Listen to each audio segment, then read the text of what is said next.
Hello friends, નમો નમઃ. નવા સત્રમાં તમારું સ્વાગત છે. આજે આપણે 10મો પાઠ, જે નાટક છે દૌવારિકસ્ય સેવા નિષ્ઠા, દ્વારપાળની સેવા નિષ્ઠા, આ પાઠ આજે આપણે ભણીશું. પહેલાં પૂર્વ ભૂમિકા અને પાર્ટ 1 એટલે કે ભાગ 1માં આપણે પેજ નંબર 38, જેને સંસ્કૃતમાં કહેવાય છે અષ્ટત્રિંશત પૃષ્ઠે પશ્યત, 38મા પાના ઉપર જુઓ. એ પેજ પરનું આપણે પાર્ટ 1 ભાગ 1 લઈશું. એમાં પહેલાં વાર્તા કરીએ, સ્ટોરી કરીએ. દૌવારિક એટલે દ્વારપાળ, તેની સેવાનિષ્ઠા. લેખક છે અંબિકા દત્ત વ્યાસ અને કૃતિ છે શિવરાજ વિજય. પંડિત અંબિકા દત્ત વ્યાસ આ નાટકના લેખક છે અને એમણે લખેલી કૃતિનું નામ છે શિવરાજ વિજય. આ જોડકામાં પૂછાય એટલે આપણે શિવરાજ વિજય, કૃતિ, સાહિત્ય અને લેખક છે પંડિત અંબિકા દત્ત વ્યાસ. એમણે લખેલા દૌવારિકસ્ય સેવા નિષ્ઠા, આ પાઠ શિવરાજ વિજય નામની કૃતિમાંથી લેવાયો છે. શિવરાજ વિજય એટલે શિવાજી મહારાજ, જેને આપણે કહીએ છીએ છત્રપતિ શિવાજી મહારાજ. માતા જીજાબાઈ અને છત્રપતિ શિવાજી મહારાજ ઇતિહાસના પાના ઉપર અમર છે. એમણે કેટલીક સાહસિક પરાક્રમોની કથા, શિવાજી મહારાજની પરાક્રમોની કથા ઘણી બધી લખાયેલી છે.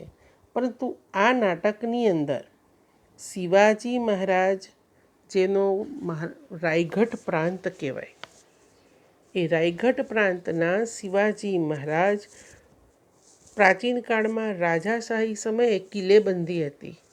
કિલ્લાની અંદર રજવાડું આખું રહેતું. જે રાજ્યની સીમા પૂરી થાય કે ત્યાં મોટી મોટી દિવાલો આવતી. શિવાજીએ અને શિવાજી મહારાજના જે નાનામાં નાનું કામ કરનારા માણસો, શિવાજી જોડે કામ કરનારા, રાજ્યમાં કામ કરનારા, રાજમહેલમાં કામ કરનારા દરેક માણસો અત્યંત ઈમાનદાર, સેવાનિષ્ઠ, વફાદાર, પ્રામાણિક અને સ્વામી ભક્ત હતા. એ વાત કોઈ પણ રાજાના બીજા કર્મચારીઓ નિષ્ઠાવાન છે તો એની પર કસોટી કરવા માટે એક દિવસ શિવાજી મહારાજના કિલ્લાનો અધિકારી કિલ્લાની બહાર બેસનારા દ્વારપાળની પરીક્ષા કરવા માટે જાય છે કે અમારા જ આ કિલ્લાની બહાર જે ચોકી પહેરો કરે છે એ દ્વારપાળ કેટલો ઈમાનદાર છે.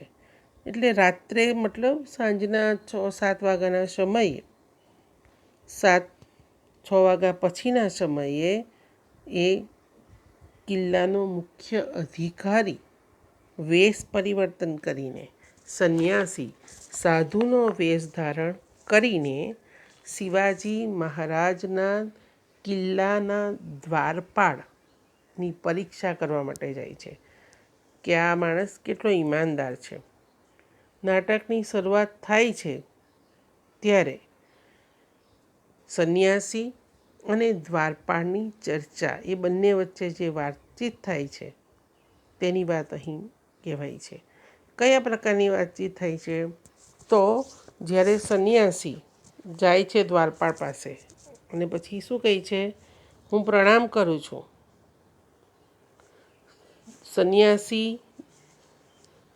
દ્વારપાળ સંન્યાસીને પ્રણામ કરે. કે સંન્યાસી દ્વારપાળને પ્રણામ નહીં કરશે, પણ સંન્યાસી છે, કોઈ પણ આપણા ભારત દેશ ભગવા વેશ ધારીને હંમેશા પ્રણામ કરે છે, નમસ્કાર કરે છે, એને વંદન કરે.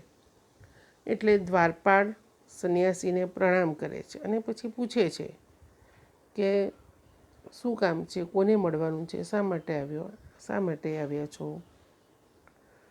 ત્યારે કહે છે કે મારે શિવાજી મહારાજને મળવું છે, એવું સંન્યાસી કહે છે. તો કે રાઈટ, વાંધો નહીં, શિવાજી મહારાજને મળવું છે, પણ આ સમયે તમે મળી નહીં શકો. તો કે શું આ સમયે કોઈ પણ નહીં મળી શકે? તો કે ના, જેને ઓળખીતા છે અને જેને બોલાવેલા છે કે ભાઈ આ અમુક માણસ આવે બીજા રાજ્યનો કે તો એને આવવા દેજો, બોલાવજો, મોકલજો મારી પાસે એમ. તો સંન્યાસી કહે છે કે વાત સાચું, તું તારો આ અપરાધ માફ કર્યો, કારણ કે તું મને જતા રોકે છે એટલે તારો અપરાધ છે.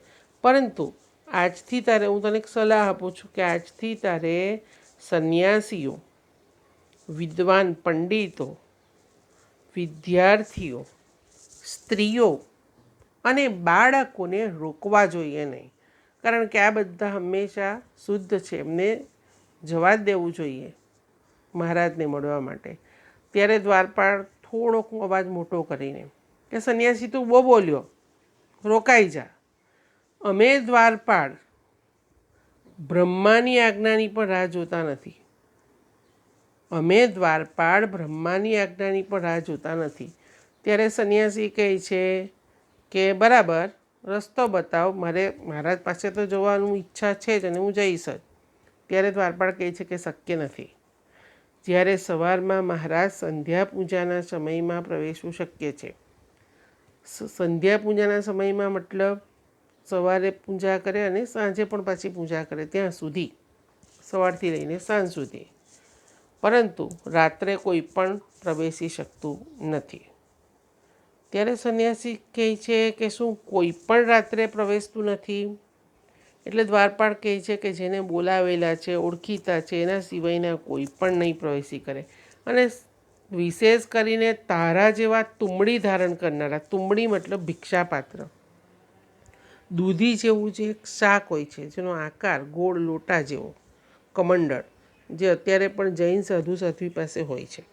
પ્રાચીન કાળમાં વાસણ નહીં હતા ત્યારે એમાં તુંબડીની અંદર જ જે કંઈક ખાવાનું આપે, રોટલી હોય, દાળ હોય, શાક હોય કે દૂધ હોય, બધું એકની અંદર મિક્સ કરીને સ્વાદ વગર ખાતા સંન્યાસીઓ. એટલે મધુકરી કરનારા સંન્યાસીઓ એ તુંબડી ધારણ કરનારા હતા. તુંબડી મતલબ ભિક્ષાપાત્ર, જે એક દરવાજાથી બીજા દરવાજા જઈને ભીખ માગીને ખાય, એવાને તો કદી પ્રવેશવા નહીં દો.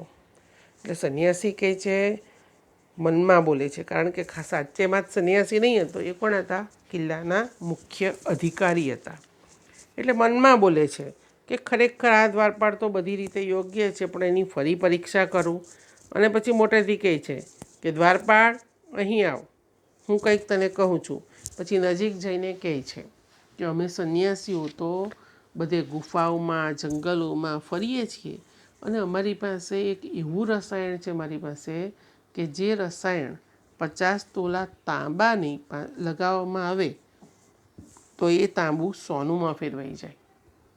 અને જો તું મને અત્યારે પ્રવેશવા દે, શિવાજી મહારાજ પાસે જવા દે, તો હું તને તે રસાયણ આપીશ. હવે એનો દ્વારપાળનો પિત્તો ગયો કે અરે કપટી, વિશ્વાસઘાતી, અમે તારા જેવા નથી. તું કપટી હશે, વિશ્વાસઘાતી હશે. કહે તું કોણ છે, ક્યાંથી આવેલો છે? હું તને કોઈકનો જાસૂસ માનું છું, ગુપ્તચર માનું છું. આવ, તને કિલ્લાનો અધિકારી ઓળખીને યોગ્ય દંડ કરશે. સંન્યાસી જોર જોરથી બોલે છે, છોડી દો, છોડી દો, હું ફરી આમ નહીં બોલીશ, હું ફરી નહીં આવું, હું ફરી આમ નહીં કરું. આમ આવી રીતે બોલે છે. પણ દ્વારપાળ તેની ગણ્યા વગર એને હાથથી પકડીને લઈ જાય છે. અને જ્યાં કિલ્લાનો અધિકારી બેસે છે ત્યાં પુષ્કળ પ્રકાશવાળો દીવો, એટલે કે ત્યાં મોટી મસાલ સળગતી હશે. પ્રાચીન કાળમાં કોઈ મર્ક્યુરી લેમ્પ નહીં હતા. અને ત્યાં જઈને હવે પેલો સંન્યાસી બોલે છે કે દ્વારપાળ, શું તું મને જાણે છે? એટલે દ્વારપાળ ધ્યાનથી જોઈ છે. પેલો માથાવરથી એ કરે છે, જો ચિત્રમાં આપેલું છે, ધ્યાનથી જોઈ છે એટલે ઓળખી ગયા. એટલે કહે છે કે અરે રે શ્રીમાન, તમે ખરેખર મને માફ કરો. ઓળખી ગયા કે આ તો કિલ્લાના અધિકારી છે. એટલે કહે છે કે અરે રે શ્રીમાન, ખરેખર તમે મને માફ કરો, મને માફ કરો. સંન્યાસી તેની પીઠ ઉપર હાથ મૂકે છે અને કહે છે, દ્વારપાળ, મેં તારી પરીક્ષા કરી.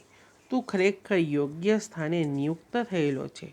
લાંચ રૂશ્વત વગરના તારા જેવા ઈમાનદાર નિષ્ઠાવાન સ્વામી ભક્ત જ માલિકના સ્વામીના શિવાજી મહારાજના ઇનામને લાયક બને છે. હું તારી પ્રામાણિકતાને રાજા સમક્ષ સ્વામી સમક્ષ કહીશ. શ્રીમાન ક્યાં છે અને તેઓ અત્યારે શું કરી રહ્યા છે? આટલો નાટક આપણે ભણવાનો છે. આજે આપણે પેજ નંબર 38 પરનું અષ્ટત્રિંશતિ પૃષ્ઠ પરનો અનુવાદ કરીશું. એકદા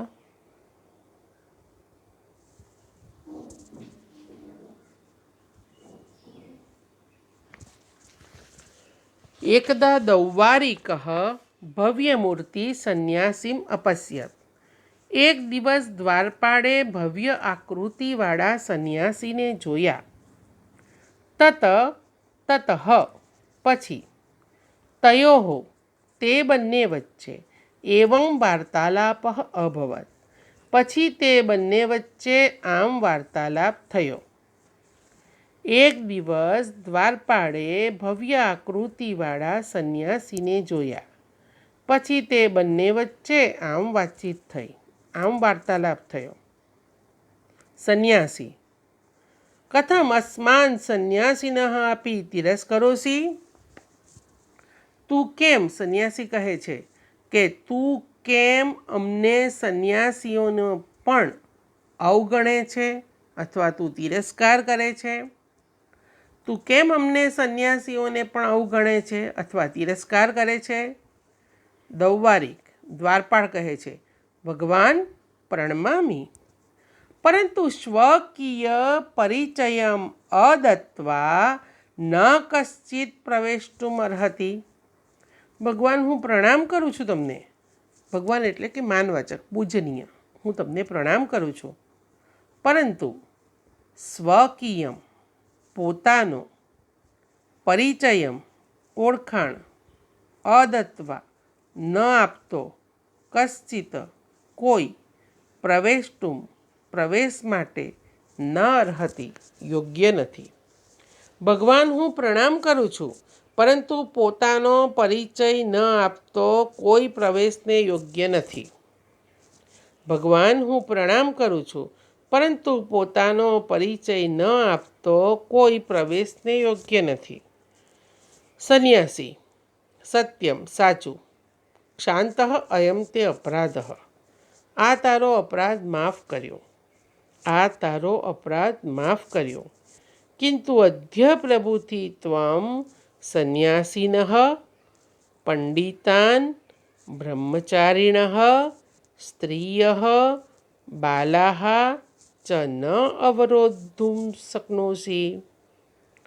સંન્યાસી કહે છે, સાચું. અયમ એટલે આ, તે એટલે તારો, અપરાધ ક્ષાંતઃ આ તારો અપરાધ માફ કર્યો, ક્ષાંતઃ માફ કર્યો. કિંતુ પરંતુ, અદ્ય પ્રભુથી એટલે આજથી માંડીને, ત્વમ સંન્યાસિનઃ તારે સંન્યાસીઓ, પંડિતો બ્રહ્મચારિણઃ એટલે વિદ્યાર્થીઓ, સ્ત્રીઓ ચ અને બાલાહ બાળકોને ન અવરોધું શક્નોષિ રોકવા યોગ્ય નથી. પરંતુ ફરીથી, પરંતુ આજથી તારે સંન્યાસીઓ, પંડિતો એટલે કે વિદ્વાનો, વિદ્યાર્થીઓ, બ્રહ્મચારિણઃ બહુવચન વિદ્યાર્થીઓ, સ્ત્રીઓ અને બાળકોને રોકવા જોઈએ નહીં. દૌવારિક દ્વારપાળ: સંન્યાસીન બહુ પ્લસ ઉક્તમ, ઉ વત્તા ઉ બરાબર દીર્ઘ ઉ, દીર્ઘ સંધિ છે. સંન્યાસી ઘણું બોલ્યો. વિરમ રોકાઈ જા. વયમ દૌવારિકાઃ બ્રહ્મણઃ અપી આજ્ઞામ ન પ્રતીક્ષામહે. અમે દ્વારપાળ બ્રહ્માની આજ્ઞાની પણ રાહ જોતા નથી. વયમ અમે બધા, અમે, અને પ્રતીક્ષા મહે ઈ વહે મહે વર્તમાનકાળ આત્મનેપદ ઉત્તમ પુરુષ બહુવચન, વયમ સાથે ઉત્તમ પુરુષ બહુવચન જ આવે. દ્વારપાળ. સંન્યાસી ઘણું બોલ્યો, વિરમ, રોકાઈ જા. અમે દ્વારપાળ બ્રહ્માની આજ્ઞાની પણ રાહ જોતા નથી. સંન્યાસી. સાધુ એટલે બરાબર અથવા યોગ્ય. માર્ગમ આદેશય, રસ્તો બતાવ. મહારાજ નિકટે ગંતુમ ઈચ્છામિ, હું મહારાજ પાસે ગંતુમ જવા માટે ઈચ્છામિ ઈચ્છું છું. ગંતુમ હેત્વર્થકૃદન, પ્રવેષ્ટુમ હેત્વર્થકૃદન, અદત્વા સંબંધકભૂતકૃદન. સંન્યાસી. બરાબર, રસ્તો બતાવ, હું મહારાજ પાસે જવા ઈચ્છું છું. દ્વારપાળ. ન શક્યમ, શક્ય નથી. પ્રભાતે મહારાજસ્ય સંધ્યા ઉપાસના કાલે પ્રવેશ કર્તુમ અર્હસી. સવારમાં મહારાજની સંધ્યા પૂજા મતલબ દિવસનો 3 સંધિકાળ. સવારે, રાત્રિ અને પ્રભાતનું સંધિ. ત્યાં ભગવાનની આરતી, મંદિરમાં આરતી થાય છે 3 ટાઈમ, સવારે, બપોરે અને સાંજે. એ 3 ટાઈમે થનારી જે પૂજા છે એને સંધ્યા પૂજા કહેવાય. સંધ્યા એટલે સાંજે થનારી પૂજા એવું નથી. સંધિ એટલે જોડાણ. જે 3 સમયે જે જોડાણ છે ત્યારે ભગવાન અવશ્ય આપણી સાથે હોય છે. સવારમાં આપણે એટલે જ કરાગ્રે વસ્તે લક્ષ્મી બોલીએ છીએ. સવારમાં ઉઠ્યા એટલે આપણને સ્મૃતિદાન, યાદશક્તિ આવે. ઊંઘમાં આપણે કોણ છે શું ખબર નહીં હતું, હું માલા કે તમે કોણ, પણ જ્યારે જાગ્યા કે તરત જ બધું યાદશક્તિ આપી. એટલે એ સમયે ભગવાન આપણી સાથે છે તો જ આપણને યાદશક્તિ આપી. બપોરે જમ્યા અને ખાધેલું પચાવ્યું એટલે એ ટાઈમે ભગવાનને યાદ કરવાના. અને રાત્રે ભગવાન શાંતિ, સાંજે જે સંધ્યા, રાત્રિ અને એનું જોડાણ છે એ સમયે પણ ભગવાનને યાદ કરવાના. એટલે સંધ્યા પૂજા એટલે સાંજની પૂજા નહીં, પરંતુ દિવસમાં 3 સંધિકાળ સમયે થતી પૂજા. સવારમાં મહારાજની સંધ્યા પૂજાના સમયમાં પ્રવેશ કરતું એટલે પ્રવેશવું શક્ય છે, યોગ્ય છે. નતું રાત્રો, પરંતુ રાત્રે નહીં. તું એટલે તો અથવા પરંતુ. ન રાત્રો, રાત્રે નહીં, રાત્રિમાં નહીં. રાત્રો સપ્તમી વિભક્તિ એકવચન, રાત્રિમાં નહીં. સંન્યાસી. કિમ કહ વત્તા અપી રાત્રૌ ન પ્રવિશતિ. શું કોઈ પણ રાત્રે પ્રવેશતું નથી? કહ પ્લસ અપી, કોઈ પણ રાત્રે પ્રવેશતું નથી. દ્વારપાળ. આહુતાન એટલે કે બોલાવેલા. આહુતાન બોલાવેલા. પરિચિતાન ઓળખીતા. બોલાવેલા ચ અને ઓળખીતા પરિત્યજ્ય સિવાયના. ન કહ અપી, કહ એટલે કોઈ, અપી એટલે પણ, કોઈ પણ નહીં. બોલાવેલા અને ઓળખીતા સિવાયના કોઈ પણ નહીં. વિશેષ પ્લસ તું. વિશેષ પ્લસ તું. વિશેષ કરીને તમારા જેવા. વિશેષ કરીને તમારા જેવા તુંબડી ધારણ કરનારા નહીં, જે એક દ્વારેથી બીજે દ્વારે ભમે છે. તો તમારા જેવા તુંબડી ધારણ કરનારા તો નહીં જ. તુંબડી ધારણ કરનારા તો, તું એટલે તો નહીં જ, જે એક દ્વારેથી બીજે દ્વારે ભટકે છે. સંન્યાસી. સ્વગતમ એટલે મનમાં, અને પ્રકાશમ એટલે મોટેથી. એક નાટકનો પ્રકાર છે. સ્વગતમ મનમાં. કોઈ પણ પિક્ચરમાં કે નાટકમાં તારક મહેતામાં જેઠાલાલના મનમાં ચાલતું હોય, આપણે બધા ઓડિયન્સ છીએ, આપણે સાંભળી લઈએ. પણ દાદા કે બબીતા કે અય્યરના ખબર પડતી નથી. આપણને સમજી ગયા, આપણે સાંભળી લઈએ છીએ. એ ડાયલોગ મનમાં બોલે છે પણ આપણે સાંભળ્યો. એ સ્વગતમ નાટ્ય પ્રકાર છે. સ્વગતમ મનમાં અને પ્રકાશમ મોટેથી. મનમાં. આ દ્વારપાળ બધી રીતે યોગ્ય છે. હું એની ફરી પરીક્ષા કરું છું. પુનઃ ઇમમ પરીક્ષિતમ પ્રયતિષ્યે. હું ફરી એની પરીક્ષા કરવા માટે પ્રયત્ન કરું છું. હું ફરી એની પરીક્ષા કરવા માટે પ્રયત્ન કરીશ. ભવિષ્યકાળ છે પ્રયતસ્યે, સ્યે, સ્યાવહે, શ્યામહે. હું એની ફરી પરીક્ષા કરવા માટે પ્રયત્ન કરીશ. પ્રકાશમ, મોટેથી. દૌવારિક, અત્ર આગચ્છ, કિમપી કથયિતુમ ઇચ્છામિ. દ્વારપાળ, અહીં આવ, હું કંઈક કહેવા માટે ઈચ્છું છું. આટલું પેજનું પાર્ટ 1માં. ત્યાર પછી પાર્ટ 2. ફરી આટલા પેજનો અનુવાદ કરીએ છીએ. એક દિવસ દ્વારપાળે ભવ્ય આકૃતિવાળા સંન્યાસીને જોયા. અપશ્યત, ભૂતકાળ જોયા. પછી તે બંને વચ્ચે આમ વાતચીત થઈ. અભવત પણ ભૂતકાળ, અન્ય પુરુષ એકવચન. સંન્યાસી, તું કેમ અમને સંન્યાસીઓને પણ તિરસ્કારે છે અથવા અવગણે છે?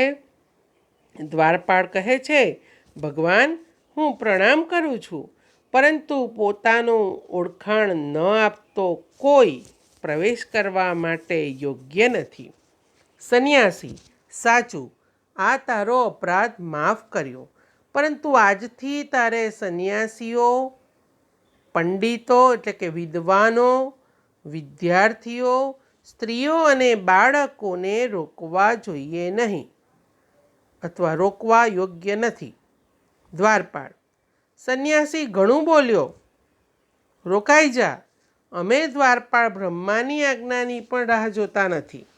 સંન્યાસી, સાબાસ અથવા બરાબર, રસ્તો બતાવ. હું મહારાજ પાસે જવા માટે ઈચ્છું છું. દૌવારિક, દ્વારપાળ, શક્ય નથી. સવારમાં મહારાજની સંધ્યા ઉપાસનાના સમયમાં પ્રવેશ કરવો યોગ્ય છે. નહીં કે રાત્રે, પરંતુ રાત્રે નહીં, પરંતુ રાત્રિમાં નહીં. સંન્યાસી, શું કોઈ પણ રાત્રે અથવા રાત્રિમાં પ્રવેશતું નથી?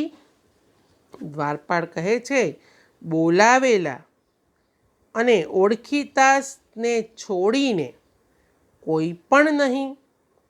વિશેષ કરીને તમારા જેવા તુંબડી ધારણ કરનારા છે, એક દરવાજેથી બીજે દરવાજે ભમે છે, તેઓ નહીં. કાઉસમાં તેઓ નહીં. ભવાદશા, તારા જેવા. જે બધા તુંબડી ધારણ કરનારા એક દ્વારેથી બીજે દ્વારે ભમે છે. સંન્યાસી, મનમાં, આ દ્વારપાળ, અયમ એટલે આ દ્વારપાળ બધી રીતે યોગ્ય છે. હું એની ફરી પરીક્ષા કરવાનો પ્રયત્ન કરીશ. હું એની ફરી પરીક્ષા કરવા માટે પ્રયત્ન કરીશ. મોટેથી. સ્વગતમનો વિરોધી શબ્દ પ્રકાશમ. મોટેથી, દ્વારપાળ, અહીં આવ. કિમ પ્લસ અપી, હું કંઈક કહેવા માટે ઈચ્છું છું. આ પેજ ઉપરના કૃદંતો જરા ધ્યાનથી સમજીને ટીકમાર્ક કરી લેજો. ચોથી લાઈનમાં પ્રવેષ્ટુમ, પ્રવેશવા માટે, હેત્વર્થ કૃદંત. અદત્વા, સંબંધકભૂત કૃદંત. ત્યાર પછી આ બાદ નીચે ગંતુમ, જવા માટે, હેત્વર્થ કૃદંત. કર્તુમ, કરવા માટે, હેત્વર્થ કૃદંત. પરિત્યજ્ય, છોડીને, સંબંધકભૂત કૃદંત. અને કથયિતુમ, કહેવા માટે, હેત્વર્થ કૃદંત. પરીક્ષિતુમ, હેત્વર્થ કૃદંત. પરીક્ષિતુમ, કથયિતુમ, ગંતુમ, કર્તુમ, પ્રવેષ્ટુમ, હિત્વર્થ કૃદંત. અદત્વા અને પરિત્યજ્ય, સંબંધકભૂત કૃદંત. અપશ્યત, અભવત, હસ્તન ભૂતકાળ, અન્ય પુરુષ એકવચન, ભૂતકાળના રૂપો. જ્યારે પ્રણમામી, વર્તમાનકાળ, ઉત્તમ પુરુષ એકવચન. અર્હતિ, વર્તમાનકાળ, અન્ય પુરુષ એકવચન. તિરસ્કરોષિ વર્તમાનકાળ મધ્યમ પુરુષ એકવચન સી થહ થ. આમી આવહ આમહ સી થહ થ તી થહ અંતિ. શક્નોસી એ પણ મધ્યમ પુરુષ એકવચન. ઈ વહે મહે પ્રતીક્ષા મહે વર્તમાનકાળ આત્મનેપદ ઉત્તમ પુરુષ બહુવચન. ઈચ્છામી પરસ્મૈપદ ઉત્તમ પુરુષ એકવચન. પ્રવિશતિ વર્તમાનકાળ અન્ય પુરુષ એકવચન તી તહ અંતિ. અને ભ્રમંતી અંતિ એટલે અન્ય પુરુષ વર્તમાનકાળ પરસ્મૈપદ અન્ય પુરુષ બહુવચન. પ્રયતિષ્યે સ્યે સ્યા વહે શ્યામહે ભવિષ્યકાળ ઉત્તમ પુરુષ એકવચન. આપણે હોમવર્કમાં આ પાઠમાંના કૃદંતનો પ્રકાર, કૃદંતનો શબ્દ લખવાનો અને એનો પ્રકાર લખવાનો. અદત્વા લખીને સંબંધક ભૂતકૃદંત, પ્રવેષ્ટુમ લખીને હેત્વર્ધ કૃદંત અને કાળના રૂપો. આ પેજ પરથી આટલું હોમવર્ક છે. ધન્યવાદ. પુનઃ મેલિષ્યામઃ. હવે આપણે બીજા પાઠની અંદર